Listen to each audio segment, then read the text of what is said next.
Gucci? Comfortable. I'm good, man. Listen, I'm excited. This is the first podcast. It's gonna be titled Cheers. I got my man Lou right here with me. You already. I almost left you hanging. You did. I was about to do the basketball joint. You know, you see the other kids when they got a hand on by themselves. That's what I was about to do. I got it. But listen, we here to talk about mental health. I got me, myself. I'm Rich. And got Lou right there. Yeah. Two black males. Through recent experiences that we've been going through, we just came up with this idea. You know what I mean? To talk to people and to put this out there for people to either listen to, learn from, and then start their own discussions. Yeah. You know, you don't got to get everything from us. So we just out here. That's a good point in terms of discussions. You know, this I got to give credit to where credit is due, and this really is Rich brainchild. And I remember how even the inception of this idea really started was, you know, we sitting there chilling in the car having a conversation, and it came up about how women easily can come together, pop a bottle of wine, and just kick it, watch Insecure, or make whatever. a whole night of it. Yeah, exactly. I was with my son's mom, and we was at this place in Newark, and she just started talking to these two women, and they was talking about how they used to have like these Wednesdays that they'll go have a bottle of wine, some rosé or something like that, sit on the back porch and just talk mad shit about everything. And I don't think as men we do that enough. And when we do it, we're not talking about the right things. Yeah. Or we're not really being real with each other, you know. Usually the conversation goes like, yo, how you doing? I'm like, yo, I'm straight, man. I'm out here doing my thing, hustling. I say that all the time. Yo, like, text me, yo, how you been? I'm all right. Yeah, I'm cool. Hey, you know, we never really take the opportunity to really and talk about how we're feeling, what's going on with us. So, you know, then we thought about, well, other than our friend group, you know, maybe it's just something that needs to be a larger conversation because, you know, we've seen this same trend not in our friend group, but also in others as well. So how do we then start this conversation? And then we thought about it a couple different ways, and we were just like, yeah, man, let's do a podcast. Let's do a podcast. Yeah, for sure. But we want to do it a little bit differently. We starting off this first one in a setting in my living room. Yeah. Cause hey, listen, my guy come over here all the time. Yo, for sure. And this is when we start to talk. So this is gonna be one setting that we do, but we also want to extend it to different areas. We want to have podcasts in different locations. Some locations might be like a barbershop in which, you know, that's supposed to be like the black male's like comfort zone. Yeah. You're supposed to go to the barbershop and your barber and everybody in there, you cracking jokes and you talking about women and all the crazy stuff. Yeah. So we might do something there. We might do something at a bar, you know what I mean? You know, what else we might mess with, Lil? Shoot, man. I know some folks like to drive, you know, be on the drive. That's how they clear their heads or whatever, listen to music and so on. We gotta make sure it's a tight ride, though. Oh, yeah, for sure. Tight. Oh, yeah, for sure. So, yeah, like, you know, like Rich said, man, we started this one on the couch because, you know, this is where it all starts. We believe a lot of these things we learn as black men and is conditioning. And where does it really start? It starts at home. And what's the perfect chair in the home? Is the couch, you know. Right here. This is where I find all my comfort. Exactly, yo. This is central to the home. You know, when people come to your house, where they come, they sit on the couch. When people come, watch TVs on the couch. But again, back to the point, you know, us talking about mental health amongst black men. A lot of stuff that we learn in terms of the habits that we learn, that whether us keeping stuff to ourselves, not necessarily talking, we all learn those things. The first school that we have is in the home. So this is why we chose the crib. The couch is the first setting in introducing the podcast. And, you know, we hope that we're able to shed some light on some stuff, hopefully give you guys some good information to, again, start some conversations and be kind of creative with it. Hopefully, man, you enjoy the ride with us. Hopefully you get some laughs, man. Hopefully, you know, we can get some more insight into us. I think we're funny dudes. I think they get some laughs. Even though we're going to give them the serious, I think they're going to get some laughs too. But just what Lou was saying, you know what I mean, when it comes to where it starts in the home. And it starts with a lot of our families. And as we know, being black men, a lot of our families are broken. Especially, you know, our newer generations, you know, you might just have your mom or your dad might be locked up and stuff like that. So as a man, you're taught to be kind of like the strong suit or the head of the household at a young age. Yeah, sure. And you're told to, you know, not cry and be tough and stuff like that. We kind of want to break that down as we talk to you guys. When we talk to you guys, you know, to let men know. And don't get me wrong, we're not trying to eliminate women from this. We're not trying to eliminate any other races and stuff like that. But as I said, we are two black men. So we want to give you our black men perspective. Yeah. But at the same time, we understand a lot of this stuff does happen in different households, in different races, and different sects. So everybody is welcome to listen to this podcast. But back to the point I was making, we're told as black men to be strong in all settings. And as a dad, I teach my son the same thing. I see him getting a little weak, hey, tighten it up and stuff like that. We kind of want to break that down a little bit and see if it's a better approach, if you get better results by doing different things. You know what I mean? So this is an educational type of podcast that we want to bring to you guys. Not about sports. We might talk about sports for sure. It's not about women. We're going to talk about women. we definitely going to talk about women because black women, y'all have a very, very powerful role in us black men. Yeah. And I want to break that down so far. So listen, we might have some women on the podcast too coming up because we want to get y'all points of view as well. Realistically, man, any setting you could think of in terms of mental health is really what we try to touch, man. So, you know, every episode that we do, whether it's a different setting, you know, you're going to see, we're going to be sitting in a bunch of different chairs. Each one of those, as we talk about whatever the topic is, for some way, somehow, it's always going to tie back into mental health. And that's really what we want to attack here, man. So, you know, we're hoping that you guys enjoy the ride, both figuratively and literally, who knows. And, it's going to be a fun time. And I really, really hope that you guys give us feedback as well. Any specific things, different types of places, different types of settings that you guys think of as we, you know, continue to touch more and more different subjects. And, you know, again, if there's anything that you see that we can improve, definitely holler at us too. You know, we're both new to this, but, you know. Very, very new to this. But listen, we got an intro out the way. My feet is up, so we might as well talk about something. You know what I mean? I know we hit on it at the beginning about some of the perspectives that we had recently, some of the experiences that we've been going through recently, and how I've been able to reach out to this guy. I got some other friends that I've been reaching out to and having real conversations about things that's been going on in my life, and then they come back to me and they tell me stuff that's going on in their life, and it's like when I come back to it, and at the end of the day, when I think about the conversation I had, it makes me feel that much more better. So, Lou, I'm gonna ask you this: like, before when you talk to somebody and they say, "Ah, man, how you doing?" and you just say, "All right," why is that? Why do you feel like you do that, bro? Man, you know, sometimes I know personally it's like you feel like somebody may not necessarily understand what you're going through from one perspective. But also, you know, being somebody knowing who I am, some of that I know a lot of people have talked to or leaned to. So you kind of like, yo, how can I then be that person and then show that I'm not okay? Yeah, you know what I mean? A lot of times you find yourself always being that guy. Somebody comes Exactly. And it's tough because, you know, you have to get to a point where you realize, yo, it's okay to not be okay, and that doesn't diminish you being able to help somebody else. So that's something else as well, man. But also, you know, being raised, I'm Haitian, you know what I mean? So raised in the Caribbean culture.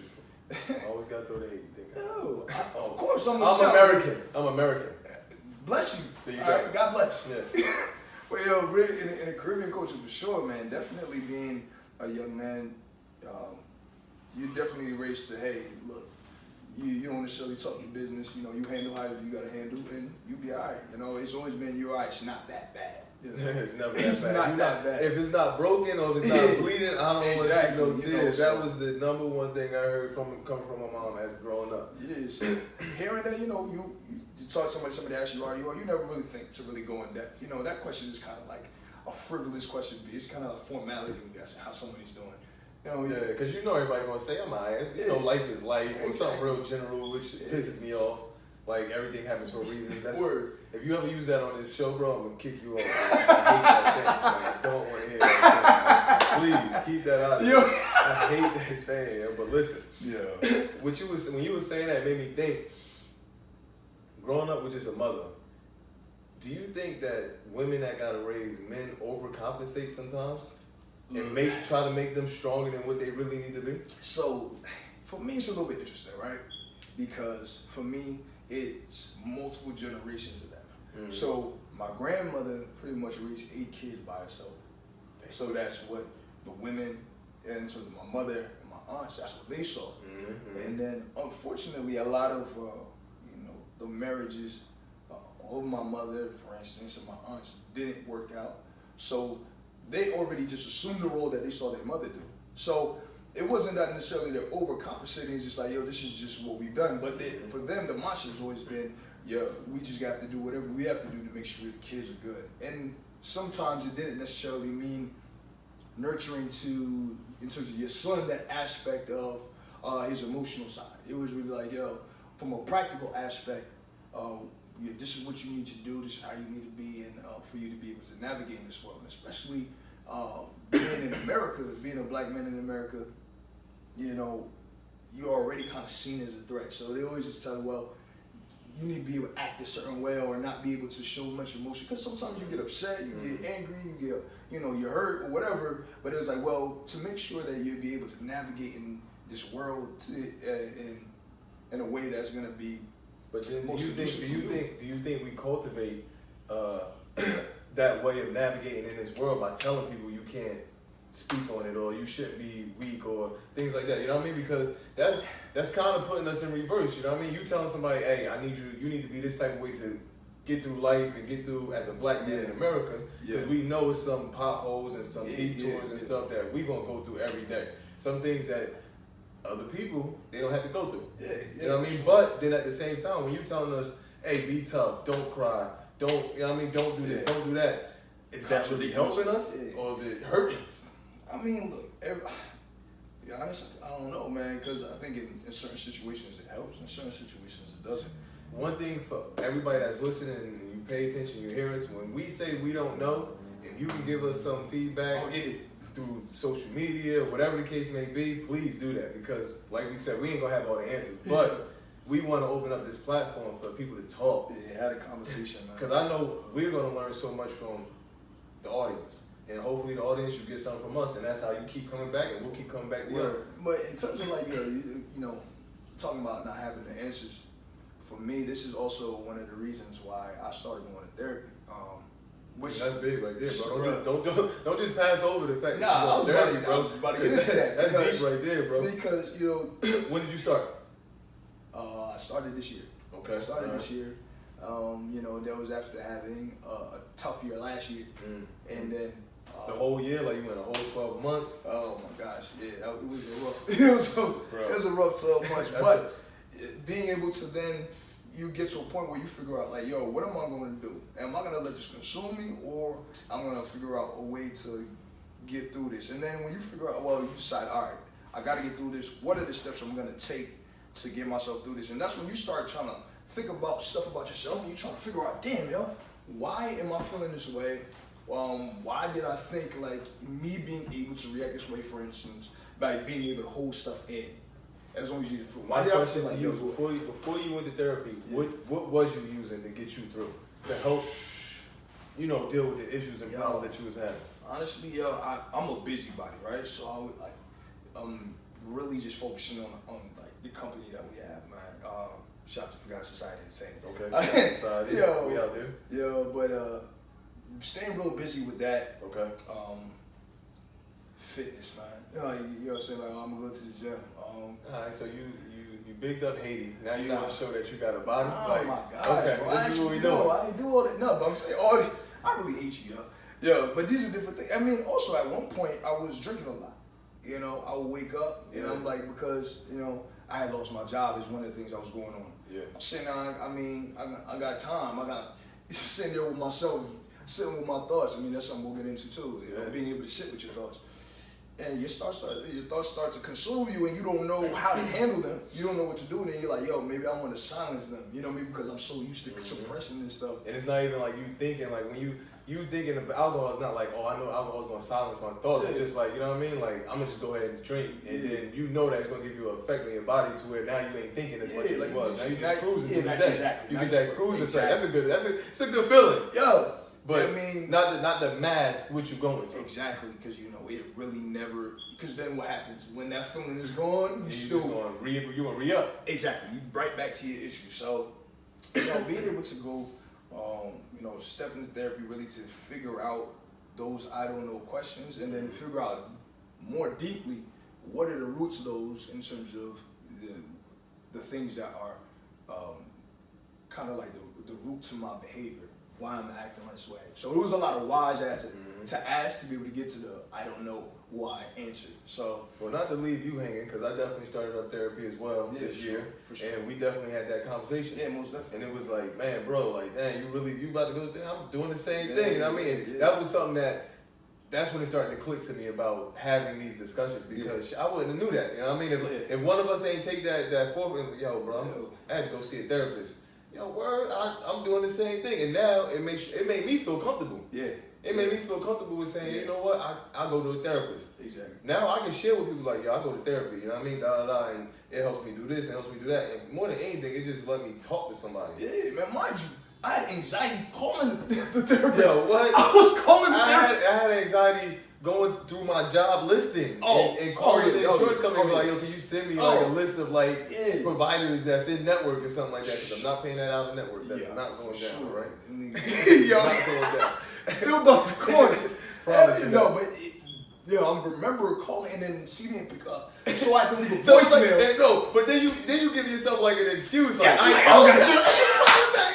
knew it. Yo, the Lord don't want me to Yo, go. exactly. He's like, I'm good. Nah, but then you have to sit back and think like, yo, nah, like, I need to get on this. Yes. Yo, you know what too, man?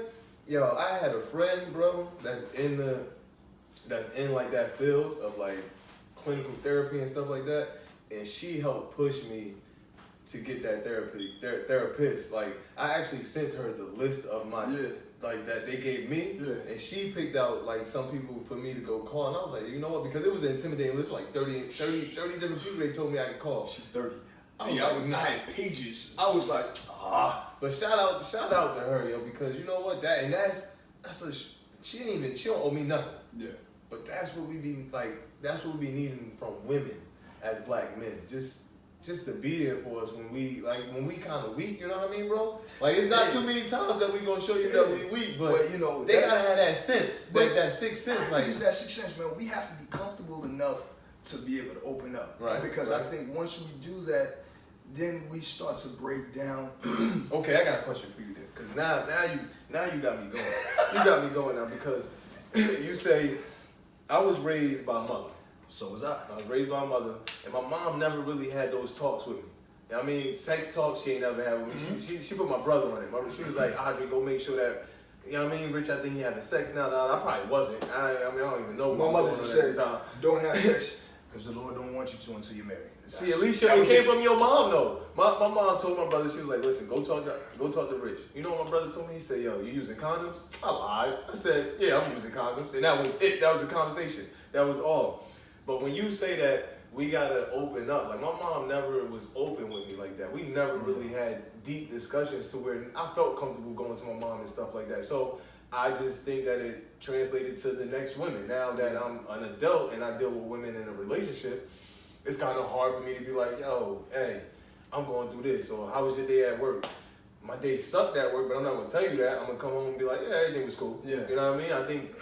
I think it's hard for me. You know what I mean? You had your mom, I had my mom. We had two different ways of being raised. But that's real. That's real, and that plays a major role to the person that we become, what our family structure is, and how we start our earliest of education. So, everybody who know me, I am a mama's boy. That's my lady. And though we do talk a lot. That's the old lady. That's the old lady. For sure.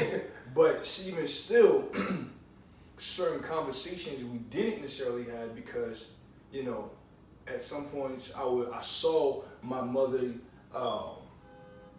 get down, or she was, at a weak point. And me being the oldest, me being her son, all I could think about is, okay, from what I've known, or from what I've been told, in knowing what being a man in the house is supposed to do, you're supposed to be the person to then comfort. And then, I got two younger ones after me, you know what I mean? So having to be there to be the oldest, and then when she was like, hey, look, you need to make sure you know what I mean? So, the level of responsibility also came from her, and also I was raised a lot by my grandmother as well. So shout out to grandmothers, because grandmothers play such a vital role.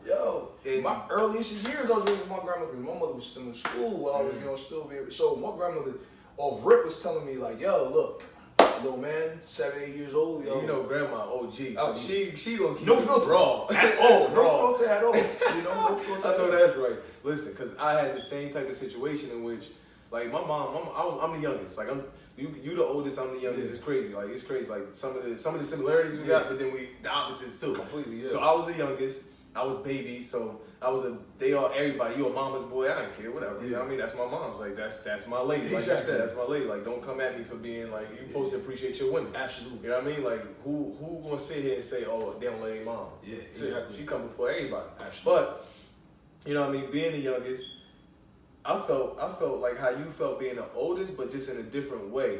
Because now me being the youngest, you know what I mean, my brother like 18 years older than me, my daughter, my sister, 9 years older than me, so needless to say I was a mistake probably. You know what I mean, they didn't plan on having me, but whatever, I'm here. And it was just like, seeing them being at the age that they are and seeing what they're doing in their life, I felt like, dang, everything was left on me to accomplish, you know what I mean? Yeah. Like, I want to be that first generation millionaire and stuff like that. So I walk through life with that on my shoulders, even though I'm the youngest, you know what I mean? Yeah. And I look at my mom, have you ever had like a real, like, people gonna disappoint you, right? Yeah. Like, my mom disappointed me on different levels, but she's still a great lady. Have you ever had like that conversation with your mom? Oh yeah. I mean, like, even if you haven't, that's cool, because my mom is old. My mom is older. Like, I'm 31. How old are you, Lou? 29. Yeah, so you're a little bit younger. You ain't, maybe not, but you know what I mean? I had that conversation with my mom because there was some things that I saw in her character that didn't agree with who I was. And I was trying to figure out who I was and where I got it from. You know what I mean? Because you get it from your parents, so to speak. You know what I mean? You get a lot of who you are from your parents and how you're raised. So I'm a hard worker, bro. Like, I've worked 2 jobs for like probably ever. And I probably will never not have multiple ways of getting money. No matter if it's working with a company or doing my own thing, which I want to do. But, you know what I mean? And I never seen that in my mom. Like, since I was of age, I never seen my mom work. So it came to a point one day, and I was like, yo, mom, like, I never see you do shit. Like, you know what I mean? Like, and granted, you always been able to provide for us. I never had to struggle. Never had like a major struggle in my life. But it was just like, I don't understand this. Like, I don't understand how you are this way and I'm this way. So make me understand. And she ain't had no answers for me. And it bugged me out, bro. Like, because all I did at the end of the conversation was make her feel bad about herself. You know what I mean? That shit hurt me, bro. Damn. You know what I mean? Like, I seen tears come from my eyes. I'm like, oh, man, like, let me shut up. Yeah. I didn't mean to do this. Like, it wasn't supposed to go there, you know what I mean? Yeah. I mean, look, for me, I had my real conversation came with my mother about her and my father splitting up. Okay. And for me, because I was 6 when they split up, so I had enough knowledge of, seeing them together, this and the third, and, I always knew what my mother wanted based on kind of like what she was talking. My father was a little bit, I think sometimes he was just indulged just because like, the kids was watching, so I'm be more like that. But, when they split and my mother had got the divorce, I was like, yo, like, what's up? Like, what's good? Like, we supposed to be a family? Like, that, I think that was really my conversation concerning where I was disappointed because from what I thought was supposed to be the family structure, wasn't it. And then, but she was able to just say, look, this is just how life goes sometimes, and this is just what we're gonna have to do. That's right. So when you're at that age, you don't understand that shit. But you know what I mean? When you get older, then you start to realize through relationships that you go through and stuff like that. Man, stuff don't always work out, man. But stuff don't always work out. But you learn a lot from, again, your family structure, and it definitely shaped a lot in terms of what I perceived as also being raised by my grandmother. It was just always more so. Again, like you were talking about, if it isn't something catastrophic, it's nothing to be ill about. Yeah. Exactly. It's so nothing that you should dwell on. Exactly, and being able to see them, and them tell me the stories of what my grandmother went through, my oldest aunt, my grandmother's first child, what they went through. It's like, damn, like, what am I really complaining about? Is it really that bad? And this goes back to, like you were telling me the other day, that clip you told me to listen to from Drink Champs, what Pusha was talking about. Him talking about, his great grandmother, being a slave. Exactly. You talking know what about, I mean? I've been in slavery. You know what I mean? Where you coming at? Like, so you hurt right now? Like, you're emotionally hurt? So it's like, they don't try to downplay the emotional aspect, But it's just like, yo, man. But I don't think we should though, and that's why we here. That's what got us here. You know what I mean? Downplaying how we felt. You know what I mean? And not taking it serious enough to be like, yo, hey, let me just talk about what's going on. You know what I mean? Even though, we not slaves, we didn't have to go picking cotton and stuff like that. And I don't mean to laugh at that, but it's just like we live in a different age in which we deal with certain things that's just a lot differently. Maybe a little bit softer, but hey, it's not even not necessarily softer. It's just different. You know, at least back then the lines were defined. You know, it's real clear where they stood. Even though they knew that the activities and stuff, what was tough about their situation. Us, sometimes it's a little bit more difficult to navigate. Like we get this picture of like, we got all these opportunities in the world, and this, that, and third. And it's like, nah, we don't. We don't. We get it. We get it. Yeah. So I mean, but you're right, man. It's something that we definitely should downplay because one, it affects us personally, and then from affecting us, it then trickles out to everybody else that we deal with, in multiple aspects, whatever type of relationship it is. Seriously, because it can be your friends, it can be your sons, it can be your relationships, definitely your relationship, your work. Yeah. Because the mental thing, and that's the biggest thing. It touches us in so many different ways in life. Like, you know what I mean? Like, I can have an argument with a girl, and it affects how I go to work. It affects how I deal with my son. It can affect, it affects so many different stuff that if we can get a handle on just being able to talk a little bit more, just to kind of work through it, even if it's like giving us 5 to 10 minutes of, oh man, like I hate that bitch. Just to vent, just to say that, you know what I mean? Just like what y'all be saying, women be saying, niggas ain't shit. Y'all be having those moments. We say, I hate that bitch. That's gonna be my hashtag. Yo, I hate that shit. I gotta stop saying it. No disrespect. When I use the word bitch, it's no disrespect behind it. Like, I got a foul mouth. Like, you know what I mean? I got a foul mouth. Like, I say what comes to my head. You know what I mean? I ain't gonna hold back, but I understand the gravity of it. You know what I mean? Because black women, you are queens. All women, beautiful, beautiful human beings. So I don't mean to disrespect, but you know what I mean? When I have those moments, bro, like it gets me upset because it's like, dang, how I let something just affect my whole day, my whole mood. You know what I mean? And that's it's so sometimes we have to be able to sit with those thoughts, sit there like, all right, what is it that I'm feeling? All right, why am I feeling this way? And then be able to then go from there and then if there's a conversation that needs to be had, have that conversation. And I think that's probably one of the biggest things that, is a takeaway from everything that we've been through and being able to come to this point is being able to have that conversation no matter what it is, however tough it is, or just being able to learn how to do that because some of us never learned how to have conversation about stuff that necessarily really bugged us in whatever facet it was, even if it's something small, or something big, or not waiting until there's something catastrophic and be like, this is what it is. You found somebody ready to jump off a bridge. Exactly. Have that conversation, man. That's what we want to. That's kind of what we want to open it up to too. Like, you know what I mean? If you really going through something, like find that courage within you to step outside your comfort zone and talk to somebody, because death or suicide, that's like, it's to me, like you can't say, I want to take back that suicide attempt. Nah, bro, it's over. Like, it's over. And not only that, like if you see somebody in your circle, man, that it's like, they may have gone through something major in their life, or you just start to see patterns. You see the signs. You see the signs. Like it's one thing to know the signs, but it's another thing to acknowledge those signs. Exactly. Because we know it.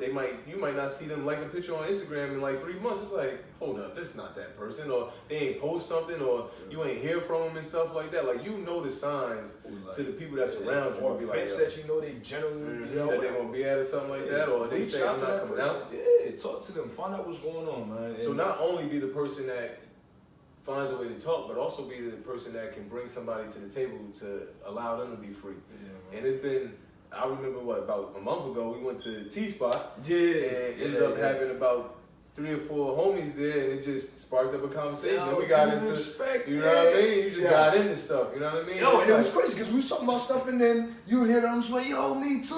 That's my when I hear somebody say, me too, I'm like, not fucking alone in this, yo. And that's one of the biggest things, man. You feel sometimes you feel like, it make me feel comfortable, you know what I mean? When you like, when you say, Lou, when you come, you be like, hey, I'm like, bro, you was in my phone or something, bro, because I just had this happen.